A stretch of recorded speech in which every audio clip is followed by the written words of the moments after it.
Hello guys, Radhe Radhe भाई सभी को। तो जैसे कहते हैं ना कि कर्म अच्छे करते रहो, ज़िंदगी में कोई ठिकाना है नहीं, कर्म एक दिन ज़रूर वापस आते हैं। तो हम लोग जा रहे हैं गौशाला। जैसा कि बता दें कि इससे पहले एक वीडियो बनाया था, अपलोड किया था, फिर उसको डिलीट कर दिया था। तो गौशाला की उसमें हालत दिखाई थी। तो वहाँ की जो गाय हैं तो काफ़ी भूखी प्यासी रहती हैं। तो हम लोगों ने विचार बनाया है कि हफ्ते में 2 बार ज़रूर से ज़रूर हम लोग गौशाला जाएंगे। और आप लोग भैया की दुकान पे, दूसरे भैया की दुकान पे पहुंच गए हैं। तो इनके यहाँ पहले जा कर के भाई से थोड़ा पहचान है, तो सबसे पहले इनकी दुकान पे क्वालिटी चेक करते हैं हम लोग। फिर देखते हैं कि कैसे क्वालिटी का सामान रखे हैं। तो क्वालिटी तो फिर भी सही है। तो फिर हम लोग तो फिर भाई से सामान उठवाते हैं। भाई साहब को बताते हैं कि सामान गौशाला जाएगा, तो भाई साहब खुद ही मेहनत करके उठवा रहे हैं, रखवा रहे हैं।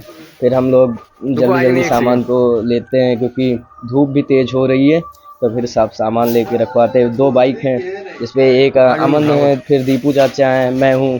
तो तीनों लोग रखवाते हैं। तो फाइनली हम लोगों ने फिर सामान रख लिया है, और फिर रख के हम लोग गौशाला की ओर निकल रहे हैं और फिर प्रस्थान कर रहे हैं। धूप भी होने लगी है काफ़ी तेज़। फिर हम लोग गौशाला पहुंचने वाले हैं बस थोड़ी देर में।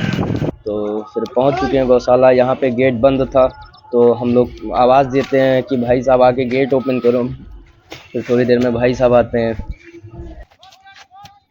तो फाइनली हम लोग गौशाला पहुंच चुके हैं। भाई को बताते हैं कि भाई साहब जितनी भी गाय बाहर हैं उनको फिर अंदर बुला लीजिए। तो फिर पहुंचते हैं हम लोग, देखते हैं वहाँ पे गाय थी नहीं, सब बाहर थी, बैठी थी। फिर देखते हुए आने लगी है गाय।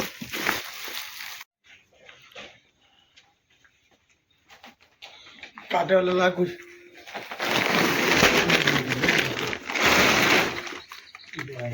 पीछे हट हट हट कटी गिरा जाते हैं। तो हम लोगों के पास गाय इकट्ठा हो चुकी हैं, तो हम लोग स्टार्टिंग कर चुके हैं।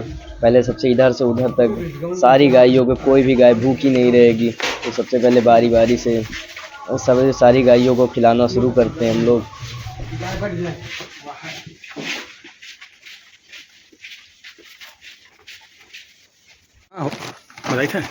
तो यहाँ पे अभी सिर्फ गौ माता है, इनके बछड़े अभी यहाँ पे हैं नहीं। तो जैसा कि भाई साहब से पूछा कि यहाँ पे इनके बछड़े क्यों नहीं हैं, तो उन्होंने बताया कि यहाँ पे गाय जो हैं, गौ माता, वो सारा खाना खा लेती हैं, बछड़ों का भी। तो इसलिए बछड़ों को अलग से ही खाना दिया जाता है। जैसा कि भैया ने बताया था कि बछड़े अलग है, तो यहाँ पे हैं बछड़े। तो अमन भाई काफ़ी मेहनत किए हैं।